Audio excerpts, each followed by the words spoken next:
आज मैं इन गाली वाले छपरी भैया से माफी मांगना चाहता हूँ। जाने अनजाने में इनको बहुत कुछ बोला है मैंने। इनको ही नहीं, भारत के जितने भी छपरी हैं मैंने सबको बहुत कुछ बोला है।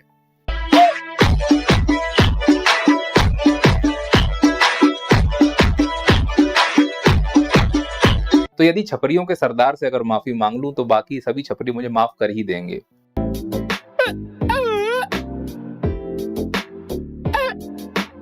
आप इतने बड़ी सेलिब्रिटी हैं, इसका अंदाजा मुझे अब हुआ है। राजा जी, आपके द्वारा बोले गए एक एक शब्द पर भारत की जनता, भारत के युवा इतना ज्यादा अमल करेंगे ऐसा मैंने कभी नहीं सोचा था। बात तो सही है। भारत में और भी बड़ी बड़ी सेलिब्रिटियां हैं, उनकी कही गई बात पर जनता का कोई असर होता ही नहीं है। मोदी जी को ही ले लीजिए। मोदी जी भरे मन से ये कहते हैं कि अगर कांग्रेस की सरकार आती है तो जितने भी संसाधन हैं आधे मुस्लिमों को बांट दिए जाएंगे। जनता मानने को तैयार ही नहीं। मोदी जी कहते हैं कांग्रेस की सरकार आई तो मंगल सूत्र छीन लिए जाएंगे। अगर तुम्हारे पास 2 भैंसे हैं तो एक कांग्रेस ले जाएगी। अगर आपके पास 2 चड्डी बनियान है तो एक जोड़ी कांग्रेस ले जाएगी। भाई साहब कुछ ज्यादा नहीं हो गया ये? मतलब कुछ भी। पर जनता मानने को तैयार ही नहीं है। और फिर मोदी जी मन से ये भी कहते हैं कि वो हिंदू मुसलमान की राजनीति नहीं करते। जनता ये भी मानने को तैयार नहीं है। मतलब मोदी जी मन से जो बोल रहे हैं वो जनता पर प्रभाव नहीं डाल पा रहा है। लेकिन साहब, आप जो एक बार बोल देते हो जनता उस पर अमल करना शुरू कर देती है। ऐसे ही ध्रुव राठी नाम का एक यूट्यूबर है, वो बेचारा लोकतंत्र समझा रहा है पूरे देश में, वो देशभक्ति समझा रहा है पूरे देश में, वो भी देश के बाहर बैठकर। पर लोग समझने को ही तैयार नहीं हो रहे हैं। वो भी इतना बड़ा यूट्यूबर है लेकिन उसका भी इन्फ्लुएंस जनता के ऊपर उतना नहीं है। सुनते हैं और आगे निकल जाते हैं। राहुल गांधी मन से खड़े होकर न्याय यात्रा की बात कर रहे हैं। जनता को भरोसा ही नहीं है कि ये न्याय दिला पाएंगे नहीं। मतलब मेरे कहने का अर्थ ये है कि इतनी बड़ी बड़ी सेलिब्रिटियां जनता के बीच आकर जो बातें बोलती हैं, जनता उन बातों पर अमल नहीं करती है। लेकिन साहब, आप कुछ भी बात बोल देते हो, आपकी बातों पर लोग तुरंत अमल करते हैं।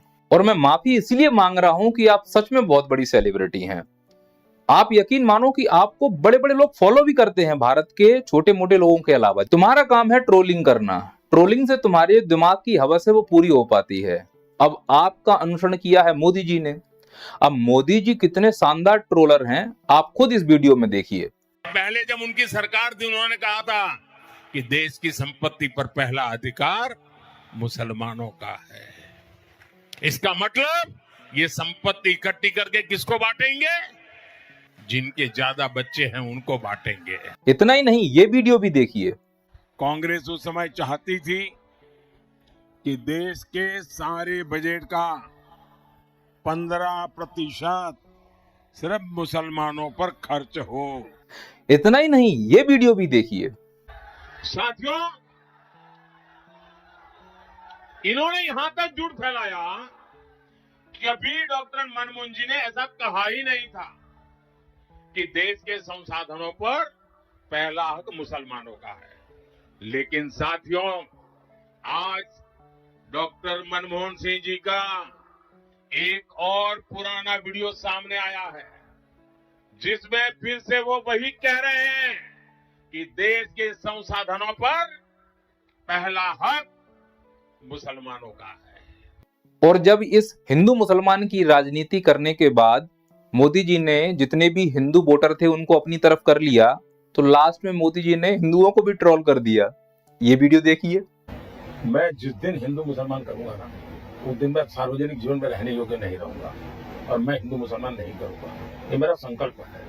लेकिन इसके बाद भी मैं ये कह सकता हूं कि आपसे बड़ा ट्रोलर कोई नहीं हो सकता है। छपरी भैया, मोदी जी आपको फॉलो तो कर रहे हैं लेकिन कर नहीं पाए। लेकिन आपका मैसेज समाज में जा तो रहा है कि लोगों को ट्रोल करके अपना काम निकाला जा सकता है। हमारे देश का मुखिया भी वही कर रहा है। जो काम हुआ है उस पर वोट ना मांगते हुए ट्रोल करके वोट मांगा जा रहा है। वोट अगर मांगना था तो कैसे विश्वगुरु बनाना है, इस पर बात बताओ। 2047 तक अर्थव्यवस्था 30 ट्रिलियन कैसे हो जाएगी, इसका विजन समझाओ। डिजिटल इंडिया का क्या हुआ? अगर भारत में डिजिटल इंडिया है तो इलेक्शन कमीशन आंकड़े देने में इतनी देरी क्यों कर रहा है, इस पर भी बात होनी चाहिए। स्टार्टअप इंडिया का क्या हुआ? मेक इन इंडिया का क्या हुआ? 100 स्मार्ट सिटी बनाना है उसका क्या हुआ? 2 करोड़ रोजगार मिलना था उसका क्या हुआ? अरे बाप रे, ये तो धोती खोल रहा है।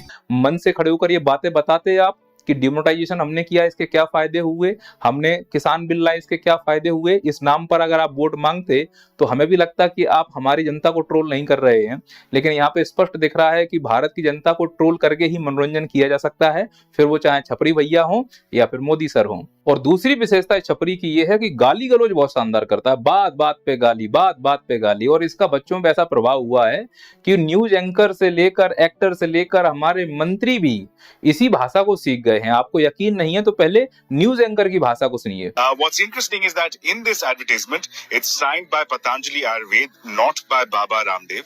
And in this advertisement, the advertisement sorts क्या होता है बहन।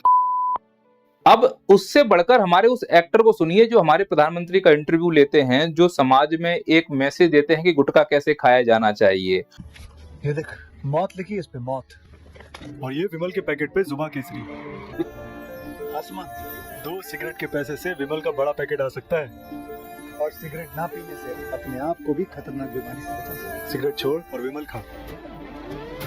हीरोगिरी, ये पीने में नहीं है, विमल खाने में है। विमल बुल जुबा केसरी। वो कैसी बातें हैं और किस प्रकार की भाषा का प्रयोग कर रहे हैं। और जिस यूट्यूबर के साथ कर रहे हैं ना, वो यूट्यूबर बड़े बड़े मंत्रियों का इंटरव्यू ले चुका है, मतलब उसका भी दोहरा चरित्र है। पहले सुनिए कि ये एक्टर क्या कह रहा है। कभी किसी को पेला है आपने? पेला है मतलब क्या होता है? दो मतलब होते हैं पेलने के बेटा। पहले तू डिसाइड कर ले कौन सा पेलना बोल रहा है। Pre film industry career. नहीं, उस वक्त तो मतलब लड़ाई झगड़ा बहुत होता था। किन चीजों को लेकर झगड़ते थे? लड़की को लेके हो गया, कभी किसी ने कुछ उल्टा सीधा दोस्त को कह दिया, उसके लिए हो गया। कभी दोस्त की गर्लफ्रेंड को किसी ने छेड़ दिया, तब पेल दिया किसी को। यहाँ तक तो ठीक था छपरी भैया, तुम्हारा प्रभाव तो हमारे मंत्रियों पर पड़ रहा है। सुनिए सिलेंडर वाली बुआ क्या बोल रही हैं। गली में रहते थे, गवर्नमेंट हाउसिंग में, आरकेपुरम नाम की जगह है दिल्ली में, वहाँ पे रहते थे। और वहाँ पे अगर किसी ने किसी को बोल दिया कुछ, तो लड़कियां सबसे पहले मेरे पास आती थी कि इसको पेलना है। यहाँ पे माँ क्या है, और वो माँ किस लिए है, क्योंकि उस लड़के ने हमारे गली में किसी लड़की को छेड़ा विड़ा था, उसको पेल रही थी, उसके 2 दोस्त देख रहे थे। तो ये जो सिलेंडर वाली बुआ है, जब इन पर आती है तो ये बन जाती है तुलसी मेरे आंगन की, और जब ये दूसरों के लिए बोलती हैं तो ये अज्जा झारा बन जाती हैं। मतलब इनकी भाषा देखिए एक बार फिर से आप। तो लड़कियां सबसे पहले मेरे पास आती थी कि इसको पेलना है। मतलब पूरे देश में हम इन्हें पेल देंगे, हम उन्हें पेल देंगे, और पेलम पेल मचा हुआ है पूरे देश में। पेलना एक नॉर्मल शब्द है, इसे संसदीय भाषा कहा जाए।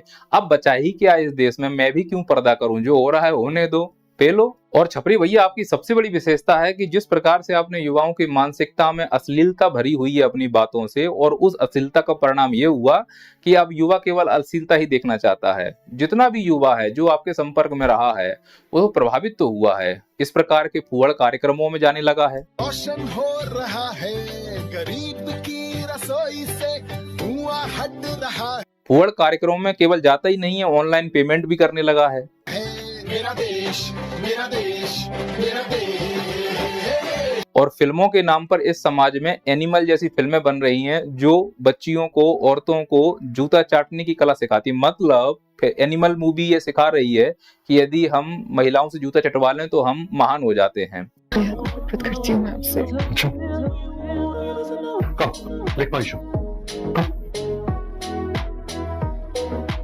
तो जिस समाज में भाषा का महत्व खत्म हो चुका हो, जिस समाज में अब लहजा पर्दा खत्म हो चुका हो, अब जिस समाज में नेता, अभिनेता, यूट्यूबर, इन्फ्लुएंसर और हम जैसे तथाकथित टीचर जब इस प्रकार की भाषा का समर्थन करने लगे और इस प्रकार की भाषा का विरोध ना करें, तो फिर ये समाज गर्त में जाना तय है। इसलिए मैं आप सबसे निवेदन करता हूं, अगर आप भारत को सच में विश्व गुरु बनता हुआ देखना चाहते हो तो आप संयुक्त परिवार का महत्व समझें। संयुक्त परिवार से ये होगा कि आपके बच्चे इस प्रकार के छपरियों के संपर्क में नहीं आएंगे। ऐसे छपरी वीडियो बनाकर अपना पैसा कमा रहे हैं, पर उसका जो प्रभाव पूरे भारत पर पड़ रहा है वो भारत को 20 साल पीछे ले जा रहा है। हमारे बच्चे क्रिएटिव नहीं हो पा रहे हैं। तो आप ये देखें कि आपके बच्चे मोबाइल में आखिरकार क्या देख रहे हैं। मोबाइल एक ऐसा नशा है जो हमारे बच्चों को मानसिक रूप से विकलांग कर रहा है। हमारे बच्चे किसके साथ जा रहे हैं, किस प्रकार की संगत कर रहे हैं, हमें इस पर ध्यान देना होगा। सबसे बड़ी बात, हमारे बच्चों को सही और गलत सिखाना होगा। और सबसे दूसरी बड़ी बात, हमारे बच्चों को सवाल करने की शक्ति हमें देनी होगी कि अगर कुछ गलत है तो उस पर सवाल पूछो। कोई हमारा माई बाप नहीं है, सब अपना मतलब सीधा करने के लिए आए हों, चाहे वो राजनेता हो, चाहे अभिनेता हो, या इस प्रकार के कोई छपरी हो। अगर कुछ गलत हुआ हो तो माफी चाहता हूँ। जय हिंद, जय भारत।